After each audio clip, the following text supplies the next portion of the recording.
No Trocando Ideia de hoje, vamos falar sobre os desafios da educação na sociedade 4.0.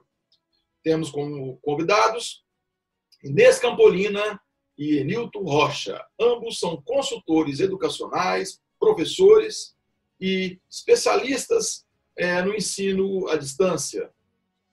Vamos debater vários assuntos relevantes para professores e estudantes que, na atualidade, estão diante das ferramentas tecnológicas para o processo de formação.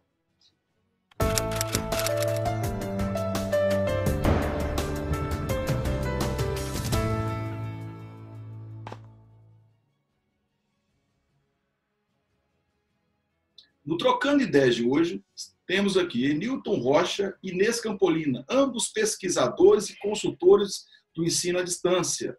Nós vamos tratar aqui do assunto da tecnologia, da sociedade 4.0 e as técnicas e situações que devem ser readaptadas para esse modelo. Professor Enilton, gostaria de agradecer ao senhor de participar do programa. Muito obrigado por ter aceitado. E eu gostaria de começar conversando com o senhor, que a gente já tinha conversado um pouquinho antes. Qual que é a diferença do ensino remoto para o ensino EAD? Primeiro, eu gostaria de agradecer o seu convite. Eu acho que é um momento propício essa iniciativa sua, né? Nós passamos por uma transformação muito grande em função do rompimento do presencial em decorrência da pandemia. E também o prazer de conhecer, de estar de volta. Eu não conhecia assim, de conversar com a professora Campolina, mas acompanho o trabalho que ela faz, um trabalho muito bom na área do ensino superior. Então, prazer estar com a professora Campolina aqui hoje. Tá? Bem, sobre a sua questão, o que acontece? A educação à distância, ela tem um arcabouço sistêmico, tá? Que nesse arcabouço sistêmico a gente trabalha tanto o planejamento quanto a gestão, trabalha o ensino-aprendizagem, nós trabalhamos a mediação tecnológica, nós trabalhamos o processo avaliativo, nós trabalhamos um conjunto de ações que compõem esse sistema, né? Um sistema educacional, né? E o ensino remoto, ele a gente costuma dizer, e alguns especialistas trabalham bem esse conceito, ele passa a ser um elemento desse outro sistema, que é a educação à distância. E qual que é a configuração do ensino remoto? Na verdade, de um modo mais empírico, né? Você migra uma sala que acontece num momento presencial, em determinado tempo, horário, né? E você migra essa aula para o ensino remoto. Então, existem alguns conceitos do ensino remoto como aula remota. Quer dizer, é um elemento da EAD. A EAD é uma visão mais ampla, né? E o remoto é um momento determinado para o professor, por exemplo, estar trabalhando algum conteúdo de uma disciplina, né? Evidentemente que ali você tem o processo de interação, você pode colocar ali um momento de avaliação.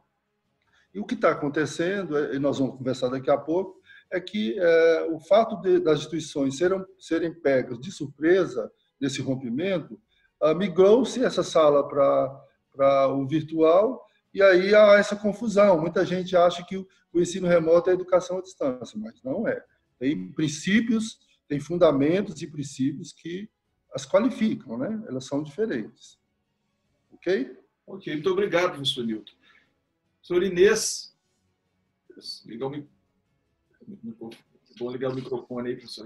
Professor Inês, queria agradecer a professora Inês também de aceitar o convite. A professora Inês entrou agora recentemente lá para o nosso grupo Ideia, né? E ela gosta muito de estudar aí as metodologias ativas.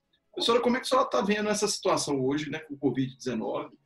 Ensino superior, ensino médio, ensino fundamental, essa questão do professor Enilton que ele colocou, que migraram para o ensino remoto, e o perfil do profissional hoje, desse professor que tem que lidar com essas ferramentas, nessa situação, o professor Enilton colocou de uma hora para outra, como é que você está vendo essa situação toda? Há uma reestruturação ou uma nova construção do ensino a partir disso aí? Bem, bom dia, muito obrigada, né, pelo convite de estar aqui com vocês, para a gente poder falar sobre educação. É um prazer estar aqui com o professor Enilton, muito obrigada pelas palavras, digo que é um prazer trocar essa experiência, essa ideia com o senhor, professor. E olha só, Cássio, quando a gente olha para o nosso mundo, nós precisamos de ver o presente, mas também pensar um pouco no futuro. E não houve esse pensamento em relação ao futuro por parte das instituições que trabalham com a educação. A educação se pensa muito no agora. Se pensa no agora na sala de aula. Concordo que há um pensamento no futuro quando olhamos para como preparar os nossos alunos para o exercício profissional. Mas esse pensamento ficou muito atrelado à sala de aula. Então, eu entendo que não houve um pensamento sistêmico em relação à situação. E os sinais eram de que a metodologia da educação virtual, ela era necessária. Necessária em razão do tempo, necessária em relação do modo de vida, e de repente, porque a pandemia também estava em relação aos sinais de futuro, sabia-se que algo iria acontecer, principalmente até lá da saúde, que o mundo teria que ter um olhar específico e mudar algumas questões. Então, quando percebemos que veio a pandemia e que esse olhar foi necessário em relação a mudanças, e que a mudança foi, vamos todos para as aulas remotas, porque ali sim conseguimos estar com os nossos alunos. Ótimo. Desespero para os professores, que se viram muitas vezes ainda utilizando o GIS, né? E sabemos que essa é a realidade do nosso país, precisaram se reinventar e aprender a utilizar as ferramentas tecnológicas em relação às aulas remotas. Ótimo. Vontade de fazer, todos têm. Mas como fazer? Porque você estar lecionando para uma tela escura, que é o que acontece, porque quando o sistema carrega, a tela fica escura, e aí o professor fica perdido. Para quem eu estou ensinando? Será que eu estou conseguindo interagir realmente com o meu aluno? Então, quando vem esse sentimento do professor, ele percebe que ele precisa de mais. Então, o que deveria ter sido feito lá atrás, com os sinais já de que as ferramentas tecnológicas deveriam ser utilizadas, não se deu a devida atenção. Não vou aqui analisar os motivos, eu vou analisar aonde estamos. Então, agora, o professor ele precisa de se dedicar muito mais. O que a gente escuta nas salas de aulas virtuais, nas salas de conversas virtuais, é que os professores estão percebendo a mudança, mas muitos não sabem como fazer. Mas não sabem como fazer, Cássio, porque eles aprenderam de uma maneira diferente. Aprenderam muito na metodologia da memorização do conhecimento. E agora é preciso ter uma outra metodologia. Mas como eu vou aprender essa metodologia se eu, no meu íntimo, eu ainda estou presa àquela metodologia da memorização? Eu aprendi com a aula expositiva. Então, é necessário que o professor agora ele se desvencilhe de todos esses conhecimentos que foram adquiridos até agora por ele e ele desaprenda para reaprender novamente. E eu acho que essa é a questão chave. Desaprender para reaprender, que muitos doutrinadores já tinham mencionado essa questão. Que nós precisamos de ter um novo olhar. E esse novo olhar é o que o meu aluno precisa aprender agora. Então, quando eu saio do território, da sala de aula presencial e vou para a sala de aula remota, a pergunta é, o que essencialmente o meu aluno precisa aprender? E aí eu vou mais além. Como instigar esse aluno na curiosidade? Porque o aprendizado, ele se dá por meio da curiosidade. Se eu quero aprender algo, eu vou evitar todos os esforços para poder conseguir aprender. Eu vou pesquisar, eu vou ler, eu não vou medir tempo e ferramentas para poder conseguir aquele aprendizado, aquele conhecimento.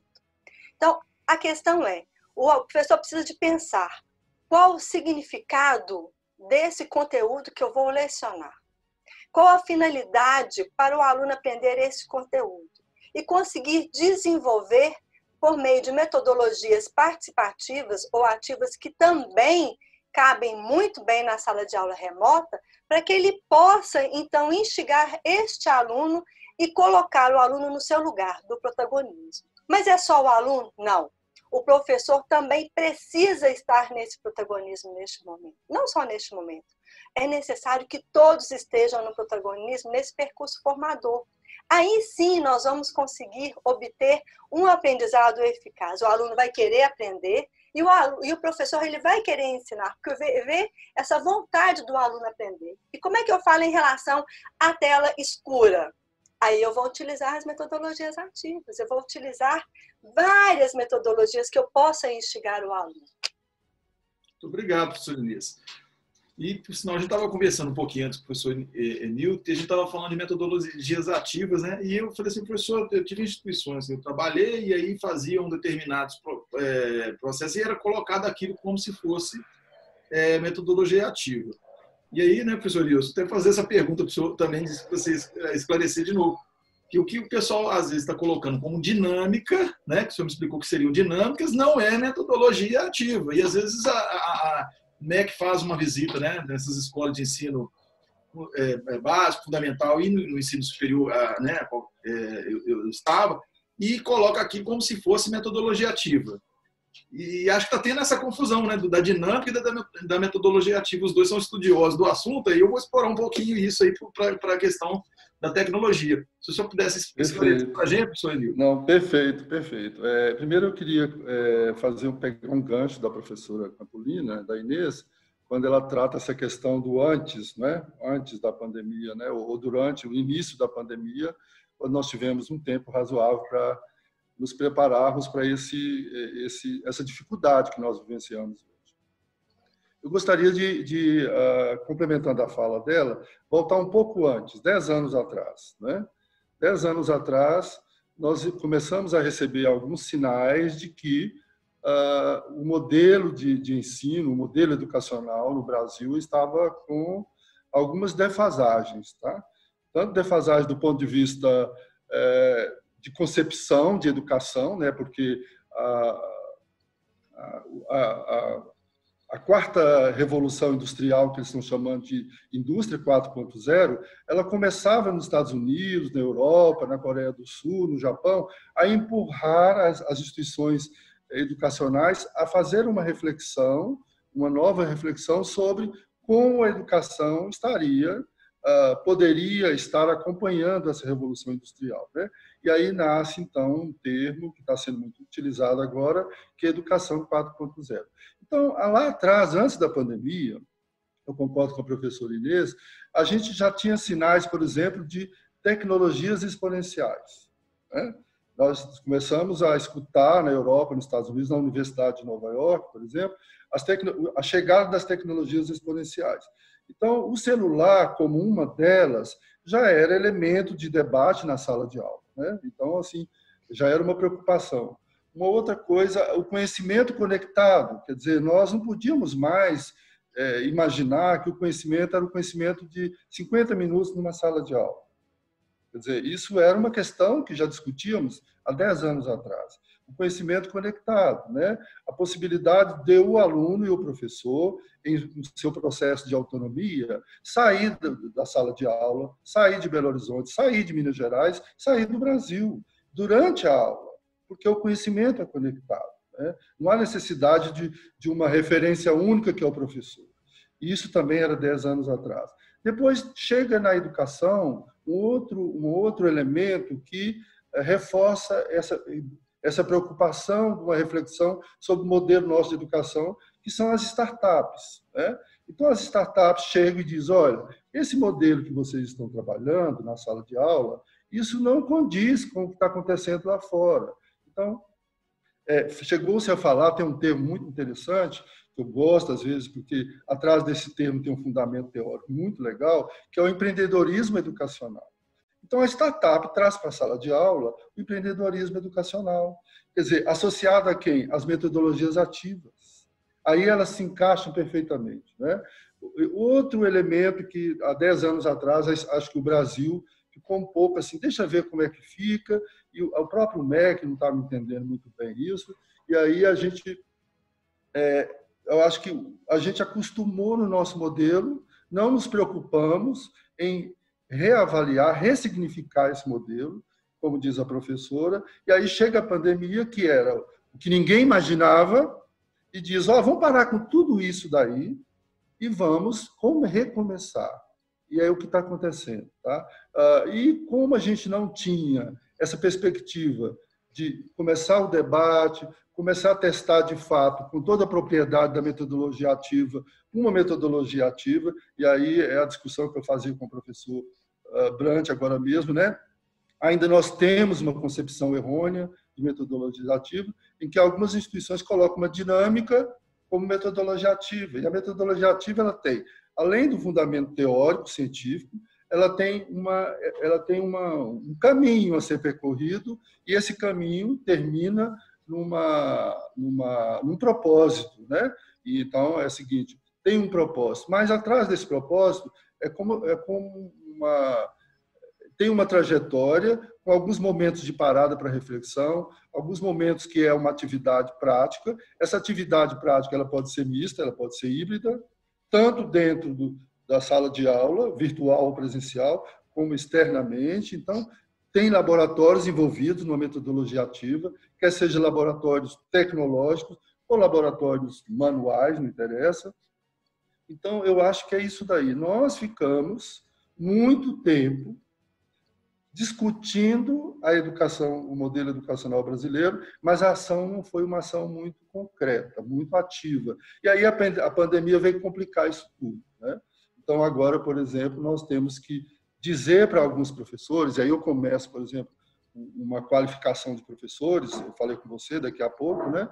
E dizer para esses professores que no ensino remoto cabe planejamento, no ensino remoto cabe avaliação, no ensino remoto cabe também metodologias ativas, no ensino remoto ele pode ser híbrido, não necessariamente eu tenho 50 minutos, 55 minutos online, nem 2 horas com alguém falando, né, aos alunos. Ou seja, tudo isso nós estamos tendo que fazer agora a toque de caixa. E aí que é o perigo, porque nós não podemos fazer isso a toque de caixa. Tem uma visão sistêmica, né? E como eu falei antes, o ensino remoto é um elemento dessa visão sistêmica. Tá? Então, eu acho que é por aí mesmo. Nós demoramos muito. E agora nós estamos tendo que preparar os professores com mais cuidado ainda, porque senão nós vamos só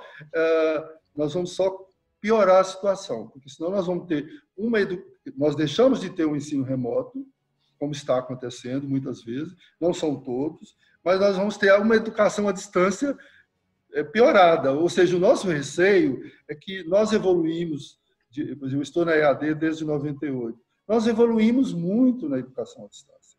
Nós chegamos agora ao mestrado profissional à distância. Daqui a pouco nós teremos um doutorado, depois do ciclo do mestrado. E agora nós podemos correr o risco de voltar anteriormente, né? Porque nós não estamos preparados, muitos dos professores ainda não estão preparados. E a gente descobre isso, professor Brant, agora com a pandemia. A gente está descobrindo isso, que a gente imaginava que a EAD no Brasil, do modo sistêmico, a partir do início desse século, que as instituições tinham preparado esses professores, já havia uma proficiência tecnológica, uma educação tecnológica melhorada. De repente, a gente descobre, como falou a professora Campolina, que não, que é o contrário, os professores estão perdidos. Estão mesmo, estão perdidos. E aí acho que é o momento da gente trabalhar isso. Você sabe o que eu acho nessa história? É até interessante que a professora falou do quadro negro que está no fundo, que nós temos que preencher. Eu acho que a tecnologia, meu ponto de vista, tá? Não sei se vocês concordam ou não, que essa questão da EAD, na verdade, quando ela só é uma plataforma, é uma ferramenta. O profissional é o mesmo, o conhecimento daquela pessoa é a mesma, só vai ter que modificar a forma de produzir o conhecimento.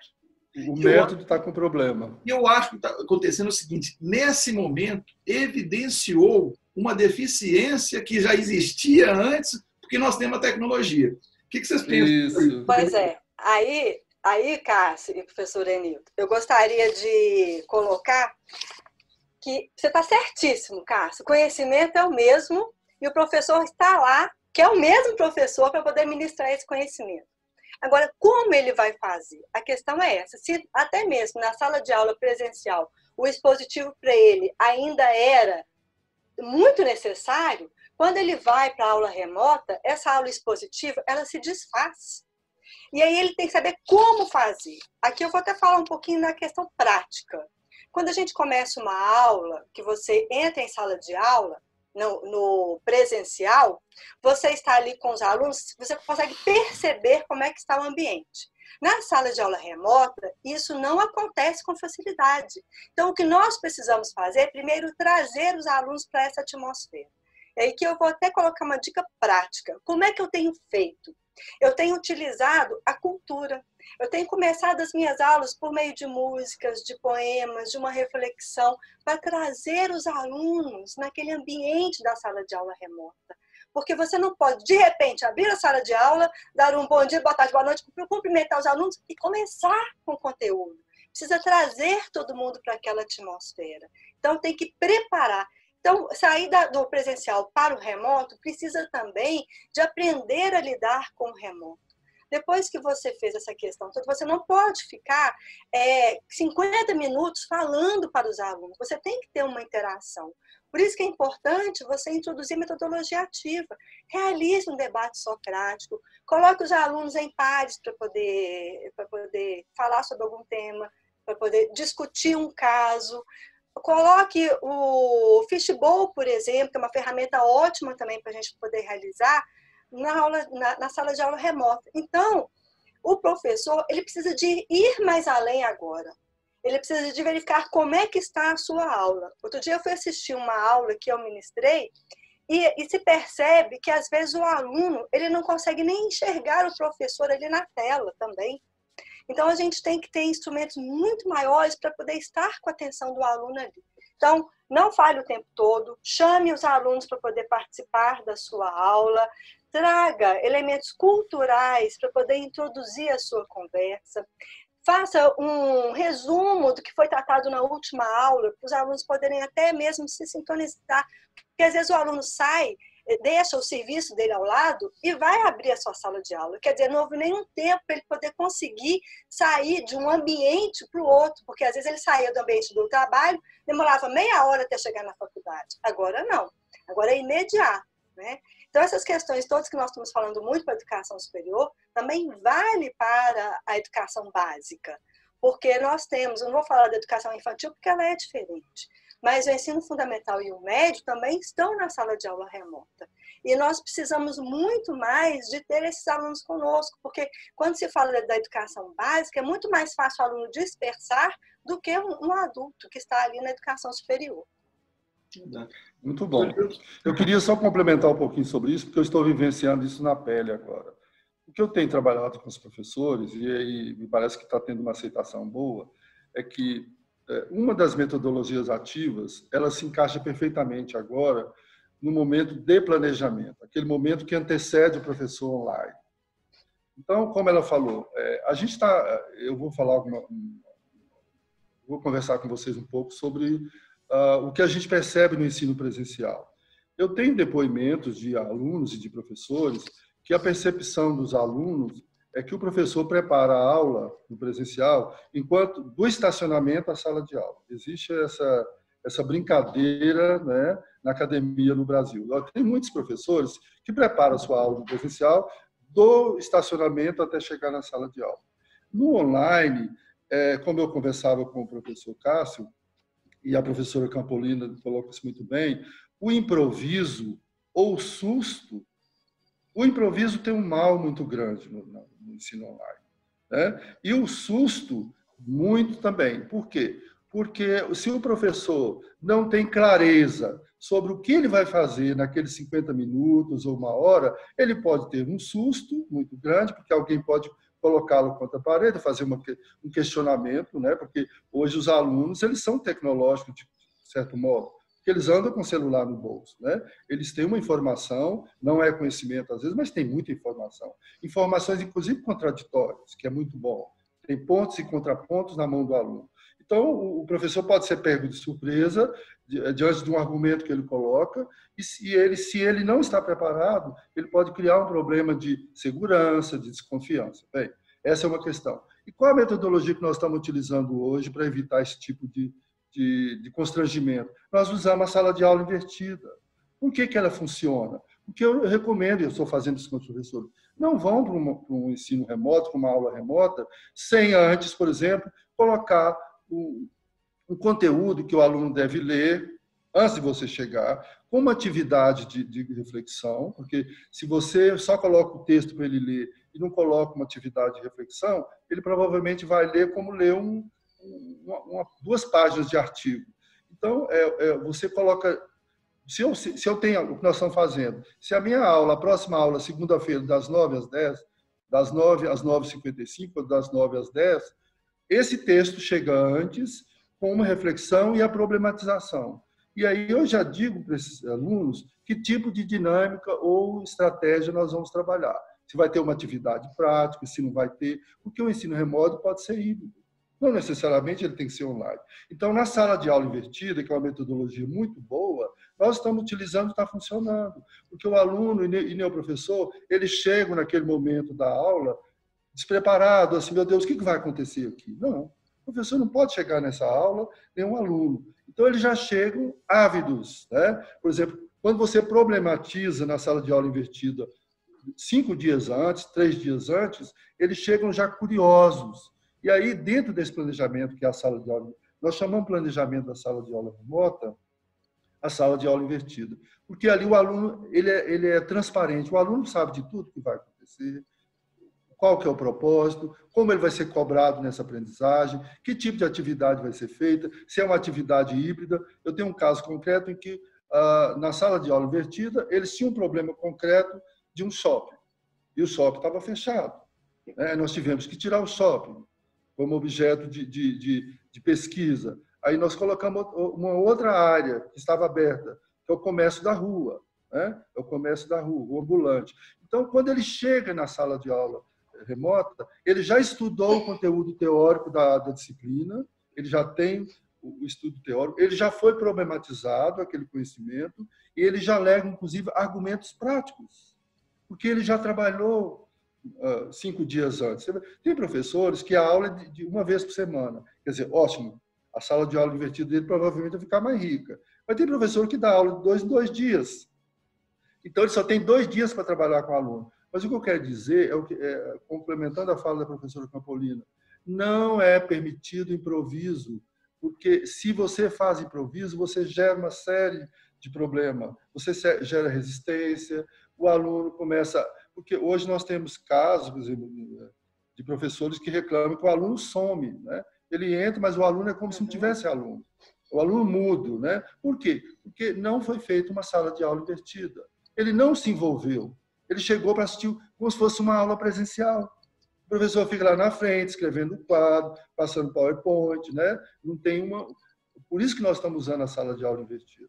Ou a gente, se a aprendizagem é baseada em projeto, por exemplo, no caso do direito ou da engenharia, a gente trabalha isso antes também e a gente leva o aluno e o professor de modo que eles tenham uma noção de qual é a perspectiva daquela aula e qual a meta de aprendizagem. Nunca deve chegar numa sala de aula remota sem uma meta de aprendizagem.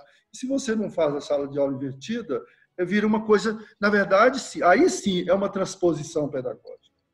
O que está acontecendo hoje é uma transposição pedagógica, porque não tem sala de aula invertida, não tem planejamento, o aluno não sabe direito o que vai ser discutido, qual que é a participação dele, o que se espera dele, o professor também não sabe direito, coloca às vezes um vídeo lá que fica rodando.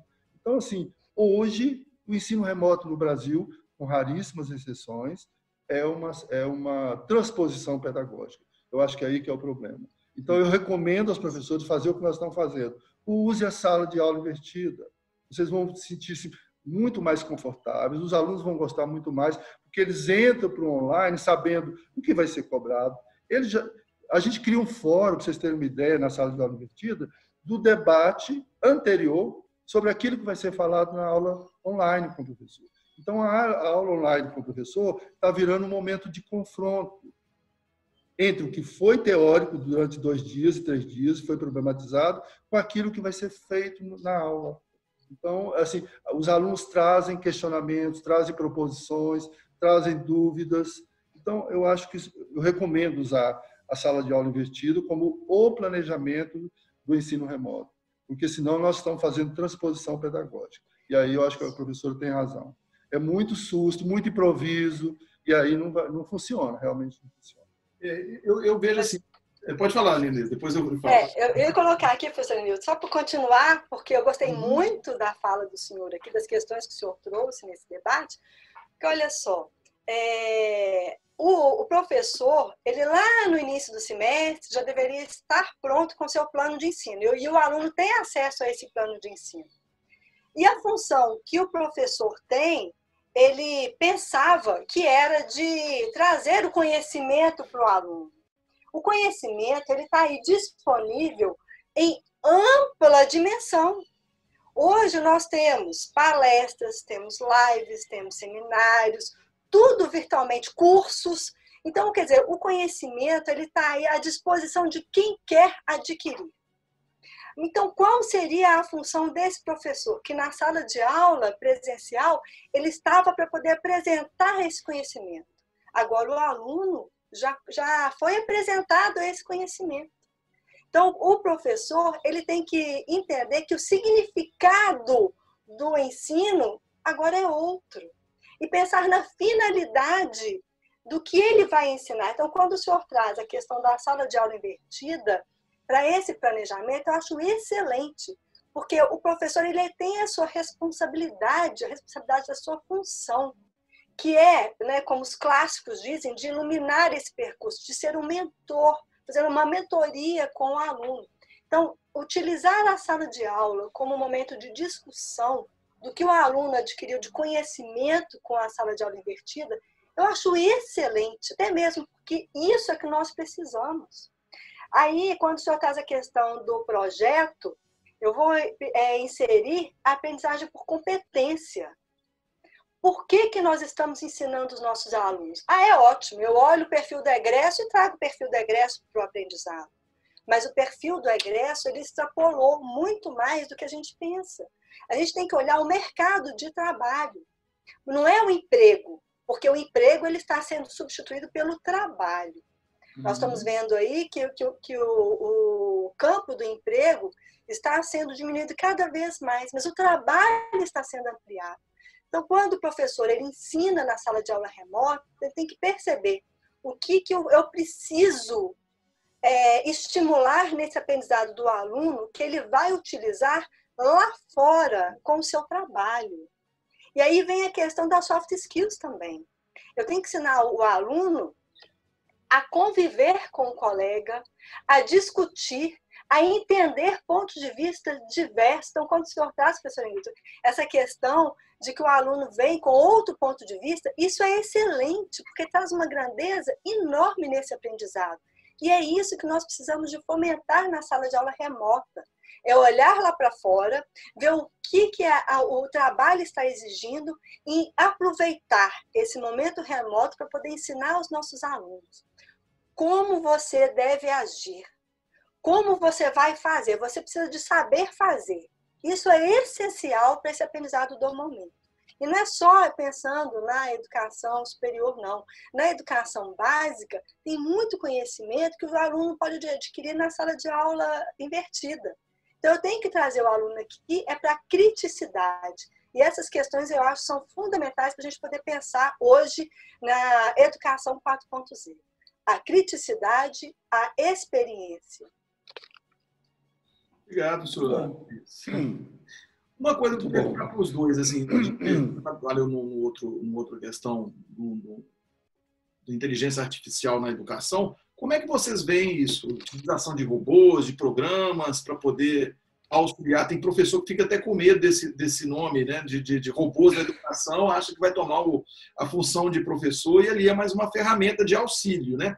Nessa imensidão de quantidade de prova que nós temos, de um perfil de aluno completamente diferenciado. Muitas vezes é uma tecnologia de ponta ela é capaz de tratar um retrato melhor das falhas e deficiências desses alunos, né? Como é que vocês veem, primeiro para o professor Enilton, depois para a professora Inês, como é que vocês veem essa utilização de robôs, né, da inteligência artificial aí na educação?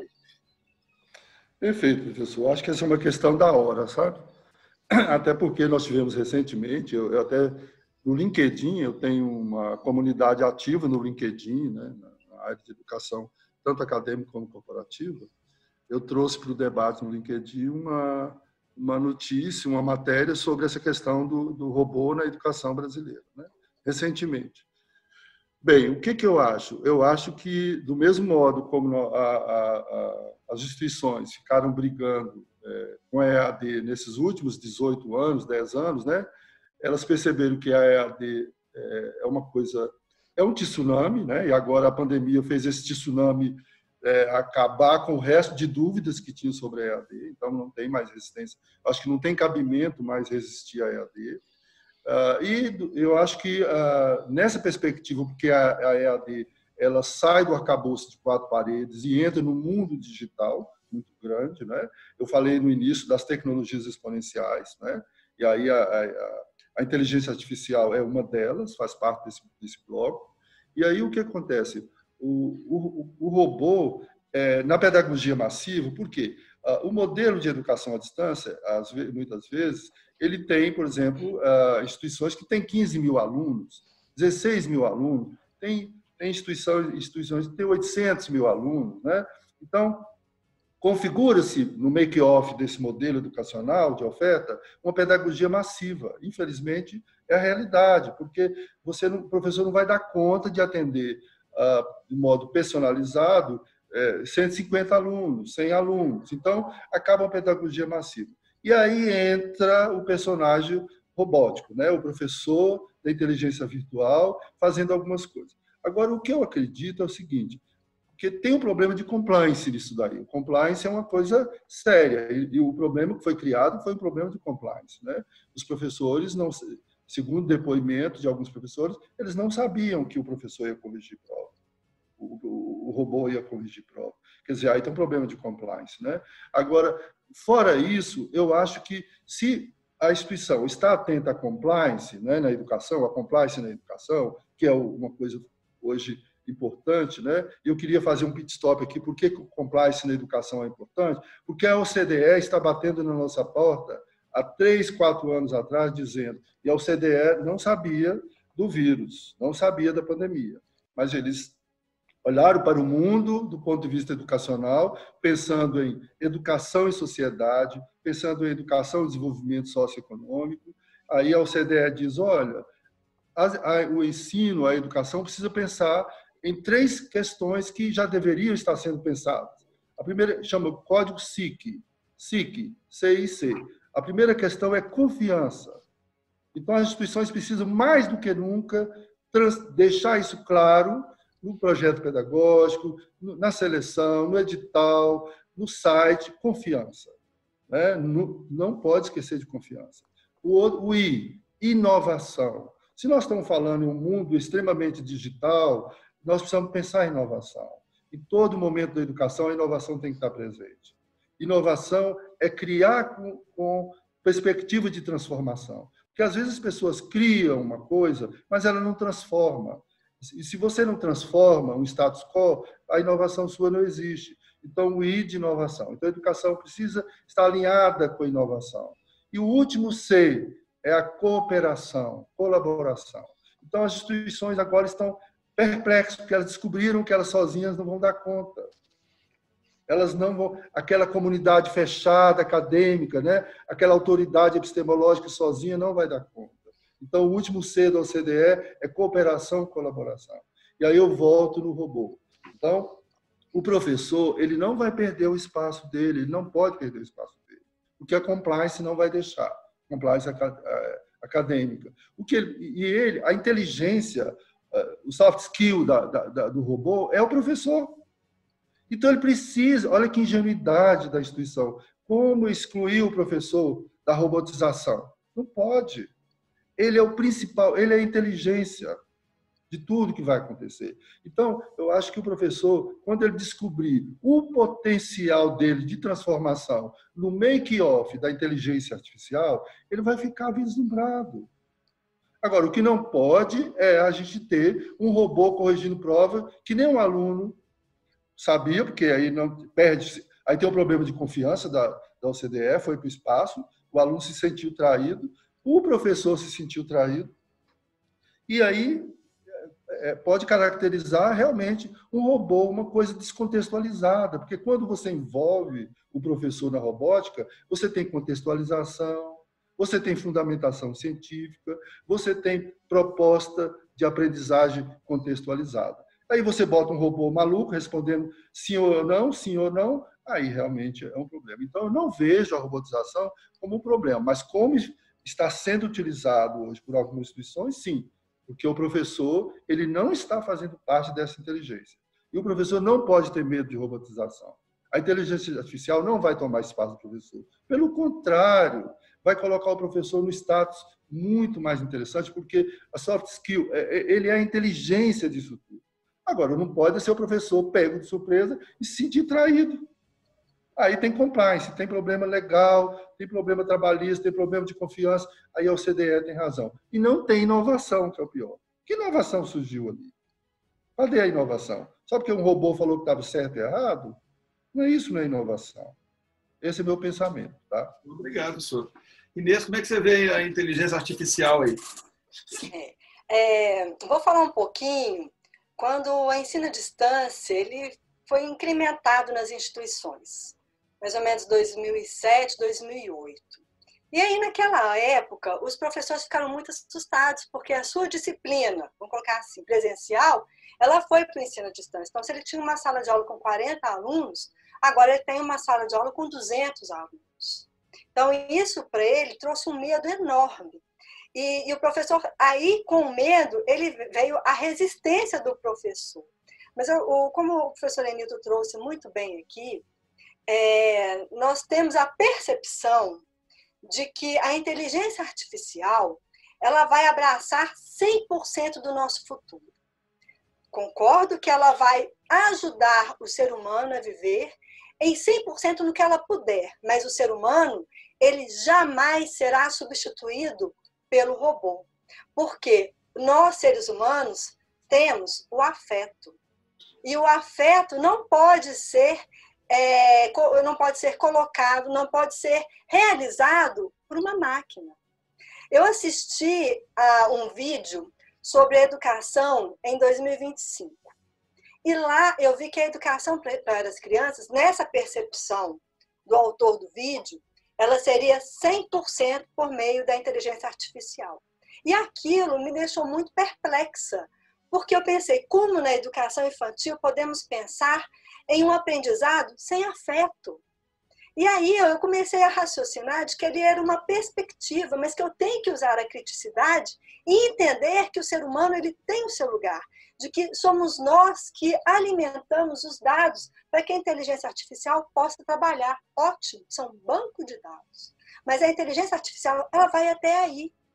Então, o professor ele tem que abrir seu coração para a inteligência artificial e utilizar todas as ferramentas em prol do seu trabalho. Não tem nada um contra o outro, não. Estamos juntos neste contexto, em busca de um futuro melhor. E esse futuro melhor também envolve as soft skills, que uma das questões que estamos elencadas também é o bem-estar. Então, o professor ele tem que estar bem, ele tem que estar feliz ao lecionar. E o aluno também, ele tem que estar bem ao aprender. Então, essas questões, elas ultrapassam a inteligência artificial. Então, essa questão do afeto, que eu acho importante, essa questão de que nós humanos jamais seremos substituídos. Vem aí os transhumanos, mas não se assustem, todos vão conviver harmonicamente. Essa é a palavra, harmonia. O aprendizado ele tem que ser harmônico. E outra questão também que eu acho importante a gente falar, como o professor Nilton falou na questão da compliance, é a ética. Aonde se encontra a ética no aprendizado por meio da inteligência artificial, utilizando a inteligência artificial. E a ética, é também a palavra de ordem agora. Precisamos de pensar muito e estruturar os aspectos éticos daqui em diante. Sem dúvida, eles colocou um ponto importante da questão do afeto, que, na verdade, o robô ele só reproduz o conhecimento. Mas quem produz o conhecimento somos nós, seres humanos. Não tem como, né? É uma questão de a pessoa criar uma super máquina que ela vai capaz de produzir conhecimento. Ela não vai produzir conhecimento, né? O que tem ali é o conhecimento pré-existente que nós construímos a cada dia, nós vamos construindo esse conhecimento e colocados ali como um dado dentro dessas máquinas para elas trabalharem nesse equilíbrio entre outras funções. Acho que funções de professores, assim, igual uma correção de prova e tal, ela é válida, porque são processos repetitivos, e ali você já tem um quadro de respostas, né, para poder fazer. Você já sabe. Até isso a gente faz no presencial, quando você vai analisar uma prova. Não, se você botou isso aqui, ganha tanto. Se não mencionou isso aqui, vai ser retirado tantos pontos. Isso é só o que a gente faz repetitivo numa correção de prova. Você coloca para o robô fazer, mas o conhecimento é nosso, não adianta. É nós que vamos colocar dentro do computador, né? Não tem como fugir. Perfeito, perfeito. Né? Só pegando carona no Brant aí, até porque você tem, por exemplo, um BI de prova, né? Vamos imaginar que a gente constrói um BI de prova, né? Um banco lá inteligente com inteligência semântica, né? Mas quem vai colocar essa inteligência semântica? É o professor, é alguém que vai elaborar essa questão. E essa inteligência ela tem que estar associada a uma meta de aprendizagem, tem que estar associada a algumas cobranças, para ver se há uma percepção do aluno. Essas questões elas são organizadas de um modo crítico, reflexivo. Então, assim, é o professor.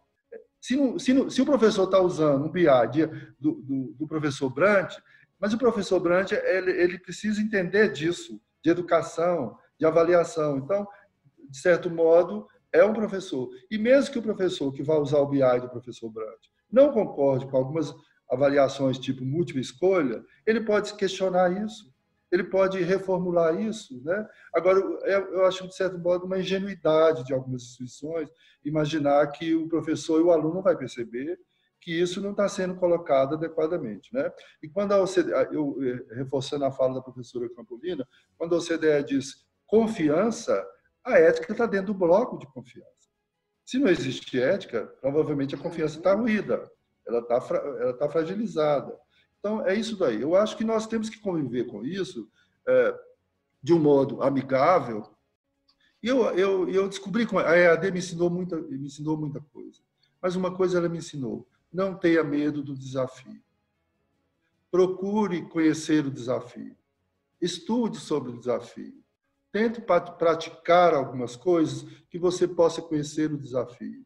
Porque se você ficar se escondendo atrás do desafio, ele vai te engolir, né? Então, o que eu quero dizer com isso é que nós estamos num mundo em que a educação 4.0 é uma realidade.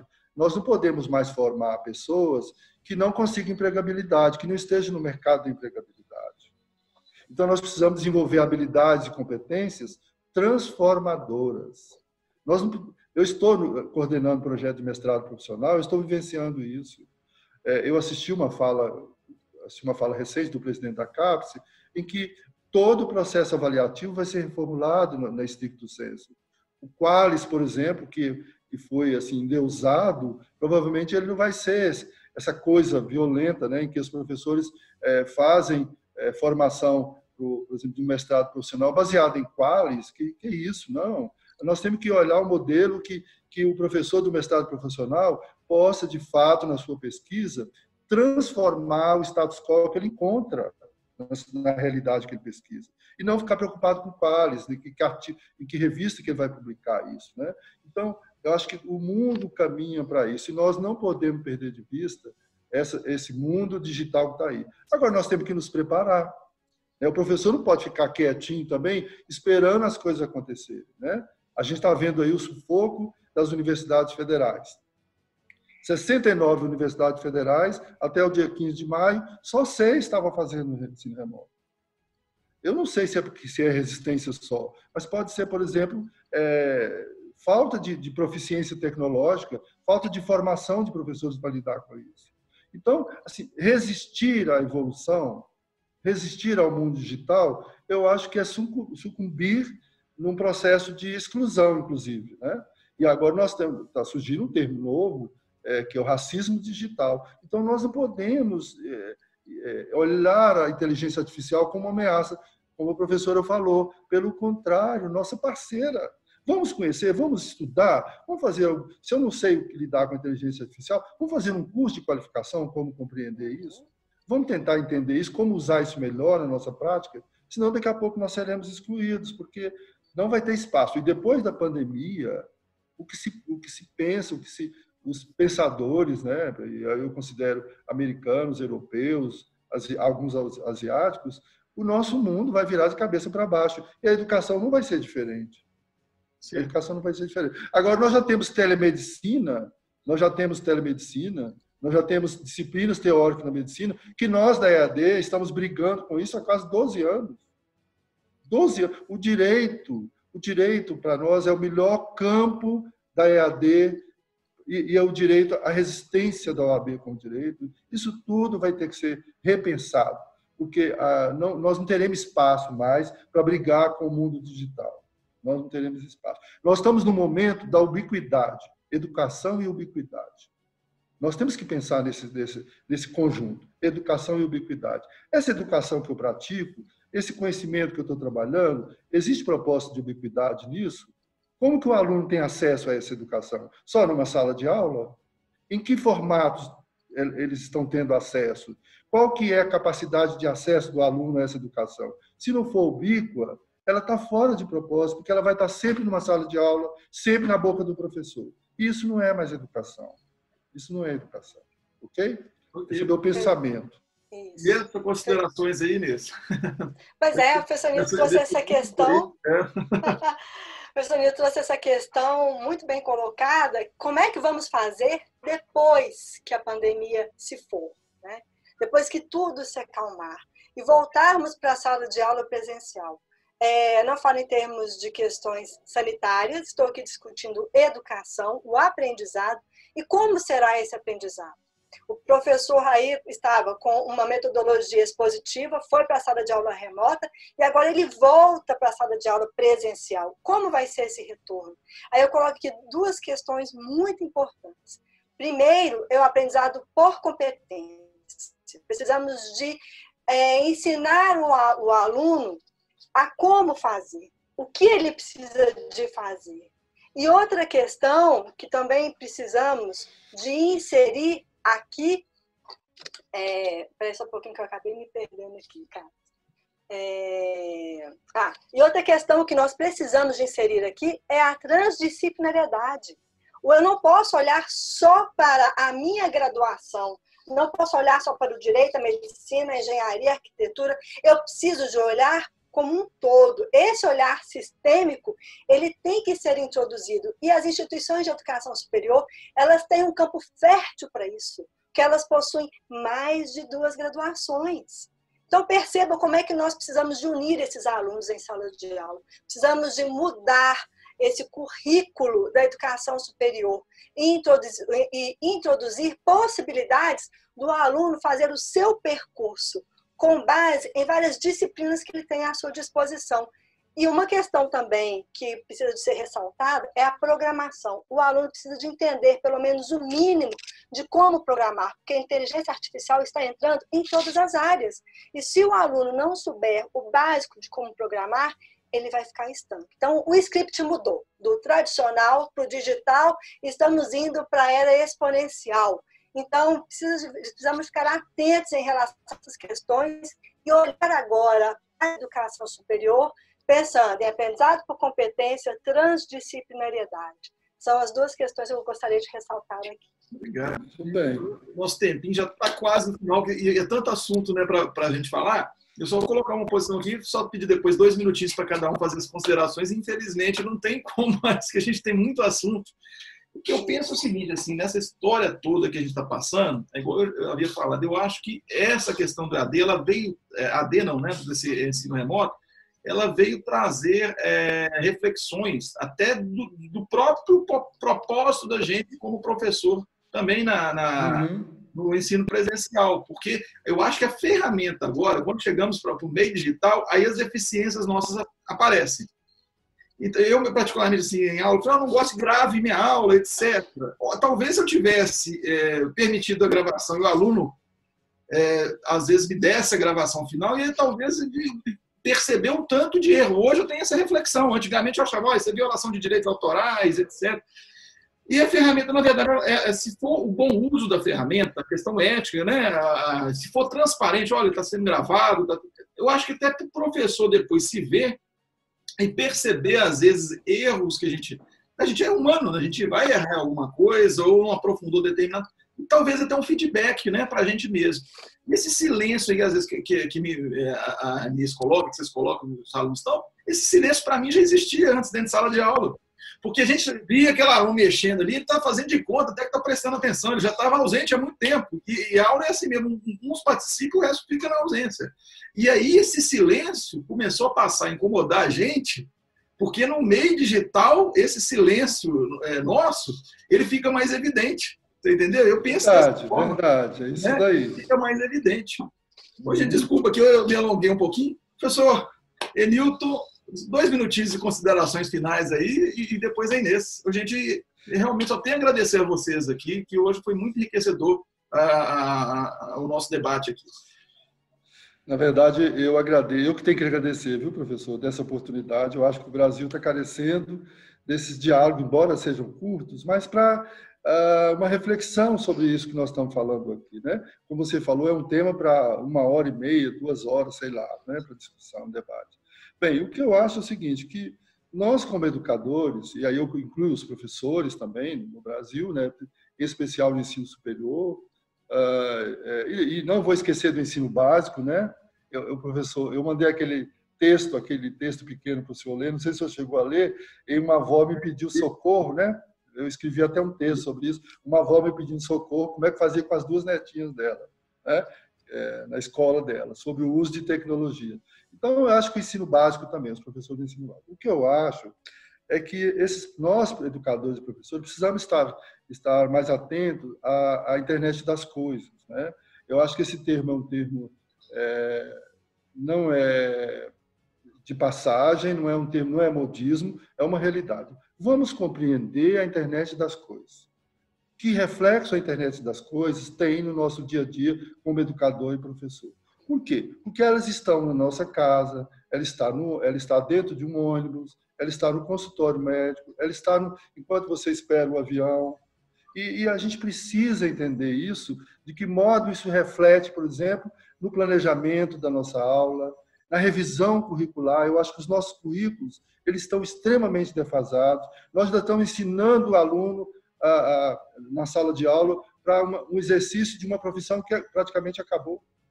Então, o nosso currículo está meio perdido, nós precisamos rever esse currículo. Eu acho que a educação 4.0 é o momento dos professores pararem para ler sobre isso, pedir para, se a instituição não está dando curso sobre isso, que faça do próprio bolso, procure conhecer, não conhecer o termo, nem só o fundamento científico da internet das coisas, mas o modo como isso vai impactar o seu trabalho como educador, como professor. Nós falamos aqui em várias delas, né? Nós estamos falando em várias delas. Eu acho que é isso que vai ordenar o modelo educacional no mundo. O mundo virou uma sala de aula.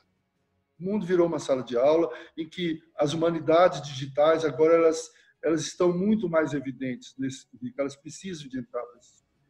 Nós precisamos de trabalhar a emoção, nós precisamos trabalhar a confiança, nós precisamos trabalhar a iniciativa, que andaram um pouco esquecidas, né? Nós precisamos trabalhar